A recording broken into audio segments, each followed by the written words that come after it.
উপস্থিত সম্মানিত উলামায়ে কেরাম, তালবায়ে ইসলাম, হাজিরিনে মজলিস, ইসলাম দরদি ভাই ও বাবুজিরা, পর্দার আড়ালের মা ও বোনেরা, আপনারা সকলে অবগত আছেন আজকের এই পবিত্র জালসা মাদ্রাসার উন্নতি কল্পে আমি মনে হয় শেষ বক্তা নাকি আর কেউ আছে নাকি? শেষ বক্তা মানে জালসা শেষ, ফের এক বছর পর আপনারা আবার আসবেন।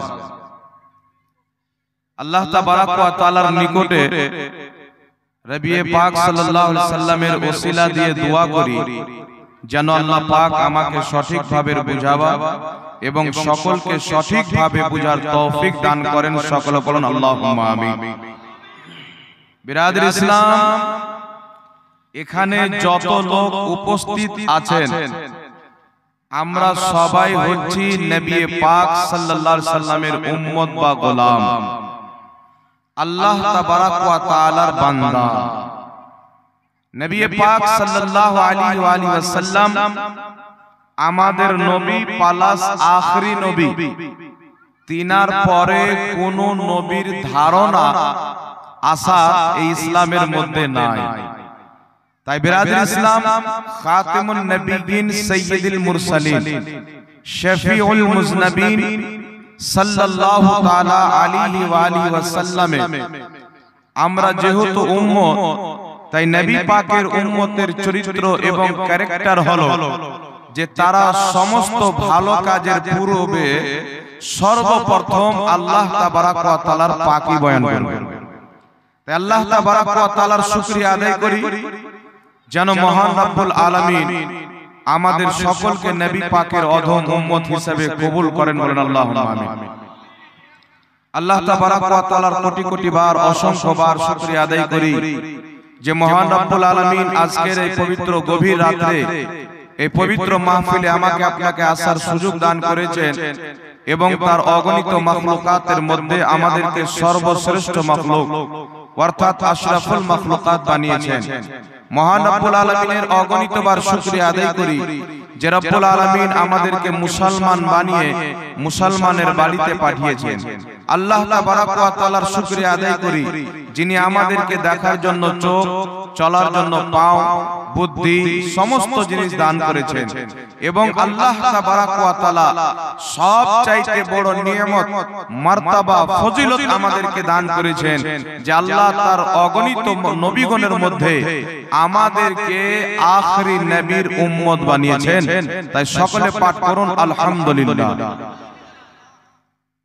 আমাদের নবীর উম্মত হয়ে আমরা খুশি না বেজার? আওয়াজ ক্লিয়ার যাচ্ছে? মাইক মান, মাইক কিন্তু চেন এই চেনটা কমে দেন, আওয়াজ যত কম। কে জেনারেটরের আওয়াজ আমরা বুঝেন না? আপনি জয়দিন মাইক লাগান তার চেয়ে ডবল আমরা জালসা করি। একটু চেনটা কম, আমার আওয়াজ বাইরে না যায়, ভিতরে ঠিক আওয়াজটা যেন সাফ হয়। হ্যাঁ, তো আল্লাহ তাবারাক ওয়া তাআলার শুকরিয়া আদায় করেন। সকলে পাঠ করুন আলহামদুলিল্লাহ। এই আলহামদুলিল্লাহ বলতে অসুবিধা আছে কি? কেউ ফাতোয়া দেয়নি তো? এখন তো ফাতোয়া বাজারে বিক্রি হচ্ছে, কেউ বলে দিতে পারে যে সবাই মিলে আলহামদুলিল্লাহ পড়া বিদআত, তাই ভয়ে হয়তো আপনারা না পড়তে পারেন। জি, আল্লাহ আল্লাহ রাসূলের গুণগান করব মন খুলে। কে জ্বললো কে মরলো দেখে লাভ আছে? নবীর কলমা পাঠ করেছিলেন কাউকে জিজ্ঞাসা করে, ইসলামকে মেনেছেন কাউকে জিজ্ঞাসা করে, রাসূলের প্রেমিক হয়েছেন কাউকে জিজ্ঞাসা করে, আল্লাহর বান্দা হয়েছেন কাউকে জিজ্ঞাসা করে। তাই মন খুলে প্রাণ খুলে আল্লাহ এবং তার রাসূলকে মহব্বত করতে হবে। কার জ্বললো, কার ফাটলো, কার আগুন লাগলো দেখে কোনো লাভ নাই। একবার জোর করে বলুন আলহামদুলিল্লাহ। আল্লাহ পাকের হামদ ও সানার পর রাসূল আকরাম নূরে মুজাসসাম সরওয়ারে দু আলম রাহমাতুল লিল আলামিন শফিউল মুজনবিন আনিসিল গারিবিন রাহাতে আশিকিন মুরাদুল মুমিনিন সাইয়্যাহ লা মাকা নাজিশে কোন মাকা আহমদে মুস্তাফা শাফাতের কান্নারি রহমতের ভান্ডারি কাল কিয়ামতের কঠিন দিনে আমার আপনার মতো পাপী তাপী সুন্নি সহিহুল আকীদা মুসলমানদের উদ্ধারকারী আহমদে মুস্তাফা হযরতে মুহাম্মাদুর রাসূলুল্লাহ সাল্লাল্লাহু তাআলা আলাইহি ওয়া আলিহি ওয়াসাল্লামের প্রতি অগণিতবার অসংখ্যবার দুরূদ ও সালাম বর্ষিত হোক গর্বিত হোক সকল পড়ুন আল্লাহুম্মা আমিন। বিরাদর ইসলাম, আল্লাহ তাবারাক ওয়া তাআলা আমাদেরকে মুসলমান বানিয়েছে। মুসলমান কাকে বলে? যারা আল্লাহ আল্লাহ রাসূলের প্রতি ঈমান এনেছে এবং আকীদা সঠিক রেখেছে তারাই হলো মুসলমান। কোন ব্যক্তি যদি ঈমান আনার পরে আল্লাহ তাবারাক ওয়া তাআলার শানে বা রাসূলুল্লাহর শানে বেয়াদবি করে, কটূক্তি করে, ঝালমুড়ি ভাজে, তাহলে সেই ব্যক্তি কিন্তু মুসলমান থাকে না। তাই আল্লাহ তাবারাক ওয়া তাআলা আমাদেরকে আদবওয়ালা জামাতে রেখেছেন, তাই বলেন আলহামদুলিল্লাহ। ইসলাম এমন একটা জিনিস, এই ইসলামের সৌন্দর্য, ইসলামের মানবতার পয়গাম, ইসলামের শান্তির পয়গামকে দেখে অনেক বেধর্মীরা ইসলাম ধর্ম কবুল করেছে।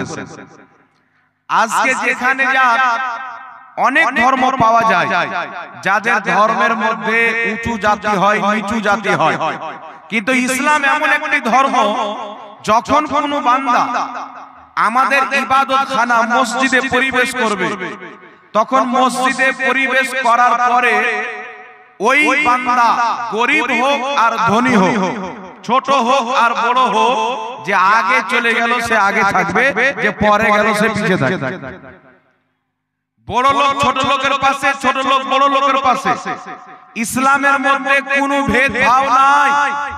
তাই ইসলামের এই সৌন্দর্যকে দেখে, ইসলামের পবিত্রতাকে দেখে যুগ যুগ থেকে মানুষ নিজের বেদিন ধর্মকে ত্যাগ করে আল্লাহ পাকের মনোনীত ধর্ম ইসলামকে কবুল করেছে। জোরে বলেন সুবহানাল্লাহ। আজ থেকে 100 বছর পূর্বে চলে যান, 50 বছর পূর্বে চলে যান, 150 বছর পূর্বে চলে যান, এই দুনিয়ার মাটিতে অনেক ধর্ম আছে। কোন ধর্ম হচ্ছে 1000 বছর পুরাতন, কোন ধর্ম 1500 বছর পুরাতন, কোন ধর্ম 5000 বছর পুরাতন, কিন্তু ইসলাম ধর্ম এমন একটি ধর্ম এই দুনিয়ার মাটিতে যিনি প্রথম মানুষ এসেছেন আদম আলাইহিস সালাতু ওয়াস সালাম, তিনিও একজন মুসলমান ছিলেন। বলেন সুবহানাল্লাহ। তাই এই জমিনের মাটিতে যখন জমিনের দলিল ছিল না, যখন জমিনের কাগজ হতো না, রেজিস্ট্রি হতো না, তারপরে আপনার জমিনের আরেকটা কি বলে সেটাও হতো না, কোনো কাগজই ছিল না, এই জমিনের মাটিতে যিনি প্রথম পাও রেখেছেন আদম আলাইহিস সালাম। যে আদম আলাইহিস সালামের ব্যাপারে আল্লাহ বলেছেন, ইদ ক্বালা রাব্বুকা লিল মালাইকাতি ইন্নী খালিকুন বাশারাম মিন তিন। আল্লাহ বলছেন, নবী আপনি স্মরণ করেন ওই সময়ের কথা যখন আমি ফেরেশতাদেরকে বলেছিলাম নিশ্চয় আমি একজন মানুষ তৈরি করব মাটি দিয়ে। তো সর্বপ্রথম যিনাকে মাটি দিয়ে তৈরি করা হয়েছে তিনি হচ্ছেন আদম আলাইহিস সালাতু ওয়াস সালাম, যিনাকে আল্লাহ তাবারাক ওয়া তাআলা এই দুনিয়ার মাটিতে যখন পাঠালেন, তো আল্লাহ তাবারাক ওয়া তাআলা সারা পৃথিবীর কোন দেশের জমিনকে পছন্দ করেনি, আমাদের ভারতের জমিনে পাঠিয়েছে। বলেন সুবহানাল্লাহ। হযরত আদম আলাইহিস সালাম ভারতের জমিতে পাও রেখেছেন, তখন কোন রেজিস্ট্রি হতো না, জমির কোনো কাগজ হতো না। তো এই সারা পৃথিবীর জমিন হচ্ছে আদম আলাইহিস সালামের। জোরে বলে। তাই সারা পৃথিবীতে আদমের সন্তান বসবাস করবে। ভারতের মাটি হোক, বাংলাদেশের মাটি হোক, আফগানিস্তানের মাটি হোক, কুল কায়নাতের জমিনে যেখানে মানুষের ইচ্ছা হবে তারা বসবাস করবে। কারণ মানুষকে আল্লাহ সৃষ্টি করেছে আর জমিনকে আল্লাহ সৃষ্টি করেছে। আল্লাহর সৃষ্টি করা মানুষ আল্লাহর তৈরি করা জমিনে যেখানে চাই বস করবে। জোরে বলে সুবহানাল্লাহ। কেউ নিষেধ করতে পাবে না, কেউ বাধা দিতে পাবে না। তাই বিরাদর ইসলাম, আল্লাহ তাবারাক ওয়া তাআলার প্রিয় হাবিব বলছেন যে আমি হিন্দুস্তানের মাটি থেকে ঠান্ডা হাওয়া খুশবু পাচ্ছি। বলেন সুবহানাল্লাহ। এই ভারতের মাটি থেকে রাসূল পাক সাল্লাল্লাহু আলাইহি ওয়াসাল্লাম ঠান্ডা হাওয়া পেতেন, খুশবুদার হাওয়া পেতেন। এটা আমার নবী নিজের জবানে বলেছেন। কেন? এই ভারতের মাটিতে তাজমহল আছে বলে না, এই ভারতের মাটিতে লাল কিলা আছে বলে না, এই ভারতের মাটি থেকে আমার আপনার নবী ঠান্ডা বাতাস পেতেন, খুশবুদার হাওয়া পেতেন। তার কারণ হচ্ছে এই ভারতের মাটিতে নবী মুস্তাফার সচ্চা গোলাম, নবী পাকের সচ্চা আম হযরত খাজা গরিব নওয়াজ আছে। বলুন হযরত নিজামউদ্দিন আউলিয়া আছেন, হযরত কুতুবউদ্দিন বখতিয়ার কাকি আছেন, হযরত বাবা ফরিদ গঞ্জে শেখর আছেন। এই যে আউলিয়ায়ে কেরাম যারা দুনিয়াকে ত্যাগ করে আল্লাহর ইবাদতে মগ্ন হওয়ার পরে আল্লাহর মহব্বতে ফানা হয়ে তারা পৃথিবীবাসীকে ইসলামের দাওয়াত দিয়েছে, আল্লাহ তাদের প্রতি রাজি হয়ে গেছে। তাই নবী পাক এই দেশ থেকে খুশবুদার হাওয়া পেতেন। ইসলাম এমন একটি জিনিস, ইসলামের চরিত্র ব্যবহারকে দেখে, মুসলমানের চরিত্রকে দেখে মানুষ কলমা পাঠ করতে বাধ্য হয়েছে। নবী পাকের মানুষ যখন গুণগান করত, আলিম ওলামারা গুণগান করত, এই রাসূলের পাকের গুণগানকে শুনে বেদিক চোখের পানি ফেলে কলমা পাঠ করেছে। কারণ মুসলমান যখন নবীর গুণগান বয়ান করতেন, মুসলমান বলতেন, শুনো আমাদের নবী এমন একজন নবী যিনি আঙ্গুলের ইশারা করেছেন তো চন্দ্র দুই টুকরা হয়ে গেছে। আমাদের নবী এমন একজন নবী যিনি ইশারা করেছেন ডুবা সূর্য ফিরে চলে এসেছেন। আমাদের নবী এমন একজন নবী যিনি ইশারা করেছেন আবু জেহেলের মুখের মধ্যে পাথর কলমা পাঠ করেছেন। আমাদের নবী এমন একজন নবী যিনি ইশারা করেছেন গাছ নিজের জায়গাকে ত্যাগ করে দিয়েছেন। তাই রাসূল পাক সাহিবে লাউলাক সাল্লাল্লাহু আলাইহি ওয়াসাল্লামের মহব্বত ভরা বয়ান, তিনার তাজিম, তিনার ফজিলত শুনে বেদিক কলমা পাঠ করেছে। কিন্তু আজকের দুঃখের খবর হচ্ছে যে আজকে আলিম ওলামার মুখে নবীর প্রশংসা শুনতে পাওয়া যায় না, নবীর সিরাত শুনতে পাওয়া যায় না। আজকে আলিম ওলামা বয়ান করে কি নবী আল্লাহকে দেখেনি, নবী আরশে যায়নি। আজকে মৌলভী বয়ান কি করে? নবী আল্লাহকে দেখেনি, নবী আরশে যায়নি। নবী পাক এটা খবর ছিল না, এটা খবর ছিল না। তাহলে যেই বান্দাকে আল্লাহ সৃষ্টি করেছেন ওয়ারা ফা'না লাকা যিকরাক ফাইজা যুকিরতু যুকিরতা মাই, যে বান্দাকে আল্লাহ সৃষ্টি করেছেন আর বলেছেন শুনো যেখানে আমি আল্লাহর গুণগান হবে, আমার রাসূলের গুণগান যদি না হয় ওই গুণগান আমি আল্লাহ কবুল করি না। আজকে দেখেন জমিনের মাটিতে মৌলভীরা চালু কি করেছে, কিছু আলিম ওলামা বেরিয়েছে যারা মানুষকে শুধু বিভ্রান্তিতে ফেলে, মানুষকে খালি ধোঁকাতে ফেলে, দিন মানুষকে শিক্ষা দেয় না। বরং যেই ব্যক্তি দ্বীনের প্রতি কায়েম আছে, যারা ইসলামের প্রতি অটল আছে, তাদের মধ্যে ফিরকা তৈরি করার জন্য, বিভেদ তৈরি করার জন্য নতুন নতুন আকীদা তৈরি করে, নতুন নতুন ফতোয়াবাজি করে মানুষকে গোমরাহ করতেছে, মানুষকে পথভ্রষ্ট করতেছে। তাই বিরাদর ইসলাম, ইসলামের কিছু মাসলা মাসাইল আপনাদের সম্মুখে আমি বয়ান করব। এখন তো কবরের মুর্দারও আমাদের প্রতি নিরাশ হয়ে দাঁড়িয়েছে। কারণ আগেকার মানুষ যখন মুর্দাকে মাটি দিত তো মানুষ মুর্দার জন্য দোয়া করত, জানাজা পড়তো, মুর্দার জন্য দোয়া করত। এখন মানুষ কিছুদিন পরে দেখবে যে লাশটাকে রেখে চলে আসবে যে তোরা মাটি দিয়ে চলে আয়। জি, কিছুদিন পরে এমন হতে পারে বলবে পাটাটন লাগবে না, ডাইরেক্ট ট্রাক্টর নিয়ে গিয়ে টলি ঢেলে দেবে। এমন এমন সিচুয়েশন তৈরি হচ্ছে। কেউ বলছে দাফনের পর দোয়া নাই, কেউ বলছে জানাজার পর দোয়া নাই, কেউ বলছে ফরজ নামাজের পর দোয়া নাই। কিন্তু শুনেন, আমি এখানে একটা কথা আমার বাবার ঘর থেকে বলবো না, রেফারেন্স সহ আমি আপনাদের সম্মুখে বলে দেব। আমার একটা রেফারেন্সকে কেউ যদি ভুল প্রমাণ করতে পারে, বলতে পারে জাহাঙ্গীর তুমি যে হাদিসটা পড়েছো, যে কিতাব থেকে বলেছো, সেই কিতাবে হাদিসটা পাইনি, যদি হাদিস আমি না দেখাতে পারি জুতোর গলা মালাই দিয়ে যাবে এখানে।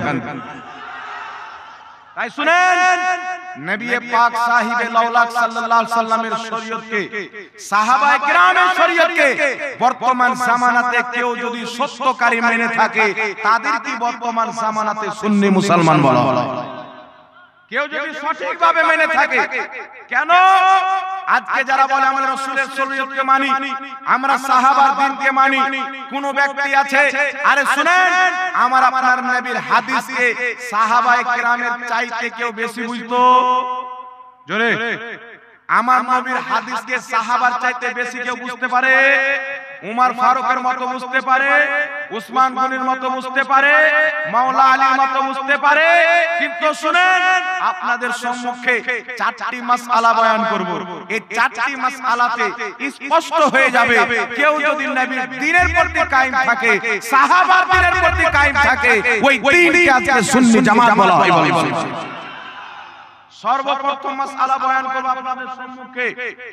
সাহাবায়ে কেরামের দ্বীন, নবী পাকের দেওয়া দ্বীন কারা মানে, আর সাহাবার দ্বীনকে ছেড়ে দিয়ে বর্তমান জামানায় কিছু মৌলবীর पैरवी কারা করে। সাহাবার पैरवी কারা করে শুনেন। আহলে সুন্নাত ওয়াল জামাত, আমরা নিজেকে সুন্নি মুসলমান বলি, অনেকে অনেক নাম দেয়, কে কি নাম দিল আমার কোনো আপত্তি নাই, কিন্তু আমার আপত্তি হচ্ছে যেই জিনিসটা সাহাবায়ে কেরাম করেছেন, যেটা শরীয়ত সাহাবা বয়ান করেছেন, ওই শরীয়ত আপনাকে মানতে হবে যদি আপনি নিজেকে মুসলমান বলেন। আর যদি বলেন যে আমি দাড়িওয়ালা শয়তান, তাহলে কোনো আপত্তি নাই। যদি বলেন যে আমি টুপিটা মাথায় দিয়েছি কিন্তু ইসলামকে মানি না, কোনো আপত্তি নাই। তাই আপনাদের সম্মুখে ঠান্ডা মিজাজে কয়েকটি কথা আমি বয়ান করব ভাই। সামনে আমাদের শাবে বারাত আসছে, তারপরে আমাদের রমজান মাস আসছে, আছে না? কিন্তু শাবে বারাত পরে আসবে, রমজান পরে আসবে, মানুষ তো আগে মরবে। কাল পরশু কে কবে মরবে গ্যারান্টি আছে? আমিও মরে যেতে পারি। আপনারা মরলে আমি দোয়া করব, আমি মরলে আপনারা শুনতে পাবেন যে জাহাঙ্গীর মৌলভীটা মারা গেছে, তখন আপনারা হয়তো বলবেন আল্লাহ জান্নাত দাও। কাউরির আবার কেউ খুশি হবে যা গেল, তো খুব জ্বালাচ্ছিল। জি, তো সবাই তো আর দোয়া করবে না, কেউ দোয়া করবে, কেউ বদদোয়া করবে, কিন্তু শয়তানের বদদোয়া কবুল হয় না।